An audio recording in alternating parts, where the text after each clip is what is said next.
Welcome back, Tanya Speedrun Chapter 8, and we were just figuring out how the animal soul expresses itself, and to figure that out we had to discuss how there's three types of existences in the world. Kedusha, where there's revealed godliness, Klippa, where godliness is hidden completely, and then Klippas Noiga, the shining peel, where godliness is hidden but still a little shine, the silver lining around the cloud, that you could still see that it is godly inside just enough that you can use it out for good or bad. So for example, Kedusha is like a sefer that's purely used to daven to Hashem. A siddur, beautiful. Klippa is like something that, not kosher food, that there's no use for it in serving Hashem. And Klippas Noiga, the in-between, would be this Dum-Dum's lollipop, which could either be used to just feed your desire for sugar, or maybe someone with low blood sugar needs it when they're in shul and Yom Kippur and they're fasting. You could save his life with it. It could be, maybe. It could be used for good or for bad. It has the ability to be uplifted or made go down. And we were talking about yesterday how something in Klippas Noiga, even if you use it for the wrong reasons, you can then fix it up. Let's say you eat a dum-dum just to fulfill your craving for sugar. But then after you've already done that, you're like, you know what? Now I'm going to use all that extra energy to run and do a favor to an old lady crossing the road. So now you've caused the energy of the dum-dum to go down into Klippa for using it for the wrong reasons, but now you picked it right back up to Kedusha. Now what happens, before we go further, I'd just like to say the following story about using things, the material things in the world for the right reasons. That the Baal Shem Tov traveled with his Talmidim and he told his students, come, let me show you a Jew who really, in truth, serves God. They come into a butcher store and they see over there a humongous, obese, fat butcher. Such a huge man and doing something so disgusting. While he was chopping up the meat, he cut off the fat that no one wanted to buy and he would eat it raw. Absolutely gross. No wonder he's so obese. And all the Chassidim of the Baal Shem Tov were like, oh my God, what is going on over here? Why are you showing us this guy? And the Baal Shem Tov says, excuse me, Mr. Butcher, tell me, why are you eating all the fat from the meat? So the butcher turns around and says, well, listen, my father was a big Talmud Chacham. He was a great Torah scholar. And I, unfortunately, never got to be educated in the ways of Torah because my father was killed when I was very young. The Cossacks came to town. They saw my father sitting and learning Torah. They grabbed him and threw him into the fireplace. My father was such a small man. He spent all his days learning, and he was burnt up to a crisp in a moment. And at that moment, I decided that one day, if they ever come for me, they're not going to get rid of me so fast. So Baal Shem Tov showed his students something incredible over here. They have someone who's spending his whole life involved with food, something that's very low and crass, but he's using it all for such a good intention. He's using it all for the sake of heaven, for the sake of that I'm ready. Every moment he's eating, he's declaring, I'm ready to die for the sake of being a Jew. Unbelievable. Thus we can see that everything in the world could be used for the right purpose. Now, today we're going to explore the question that everyone must have been thinking yesterday.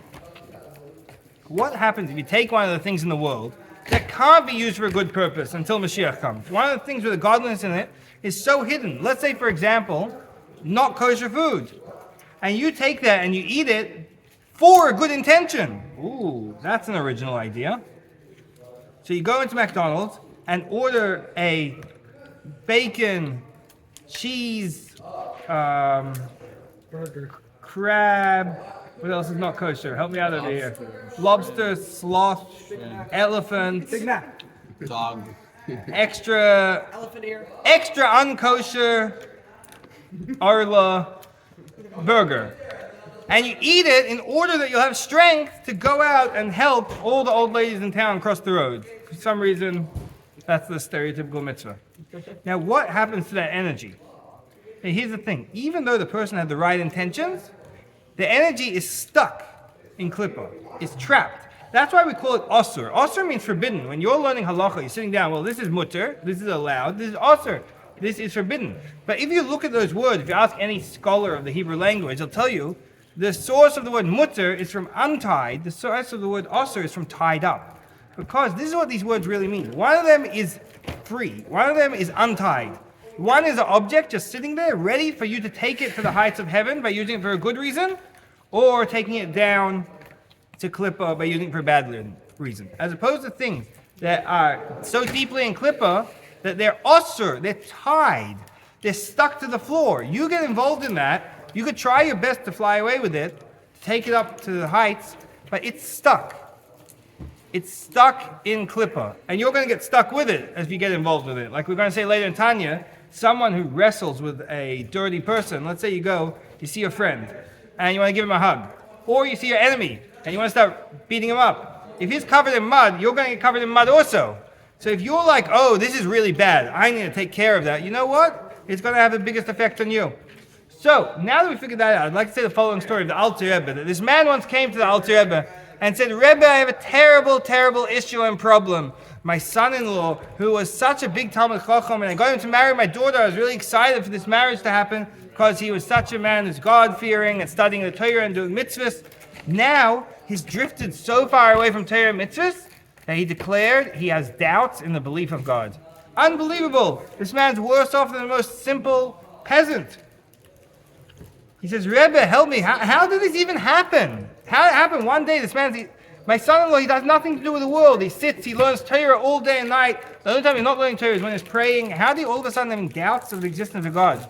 The Alter Rebbe told him, you have to go do a bit of an investigation and find out where he buys his milk from. He's like, Rebbe, I thought you were going to tell me like some theological argument to present to him, tell me certain books he should read. No. Go check out which milk bar he goes to.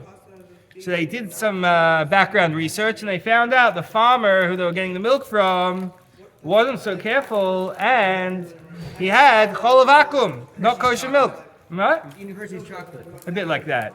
He was having chol vacuum, which is forbidden milk, which the Alter Rebbe writes in Shulchan Aruch. Chol vacuum is metama hamoich v'halev. It makes impure the heart and the mind.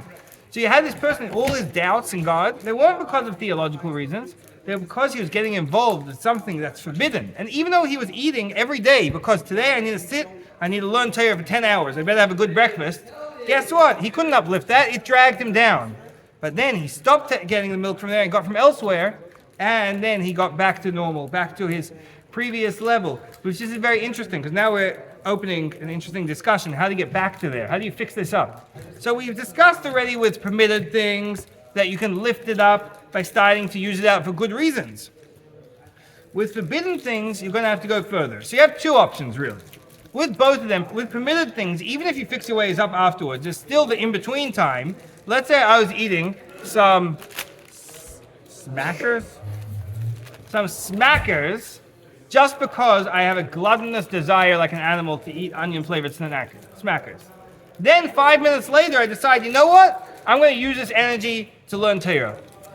In the meantime, the nutrition I derived for 5 minutes was for a bad intention, so it's going down to Klippa.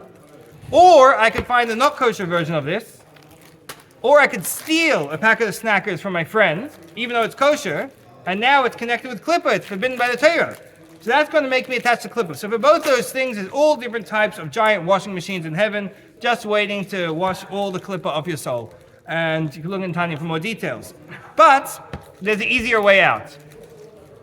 One way is, you ready for the easy way out for all of this? You can do tshuva me'ava rabba. You can do such a great tshuva, you can sit down and be like, oh my gosh, my whole life is one big onion-flavored smackers, which was actually stolen and not kosher, and that can inspire you to get to greater heights and closer to Hashem, to get out from the depths like a recovering addict, who being low and involved with whatever, let's say an alcohol addict.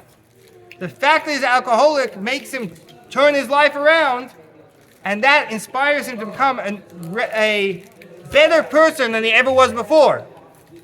So with that, you can lift up all these things back to Kedusha. Now, last point is like this. Everything we talked about, we've been talking about food, we've been talking about expressions of like Dvarim B'Teilim, which is just idle prater types of talking. We've been talking about all these different examples, but these are all emotional things. You ever heard of soul food? People eat food for emotional reasons. Talk is emotional. We spoke about relations, it's emotional. What about in the mind? See, here's the thing. If someone does something which is not Torah with a mind, And we're not talking about, for sure, if you're like studying how to be a idol worshiper, that's for sure forbidden. So forget about that. That's against the Torah.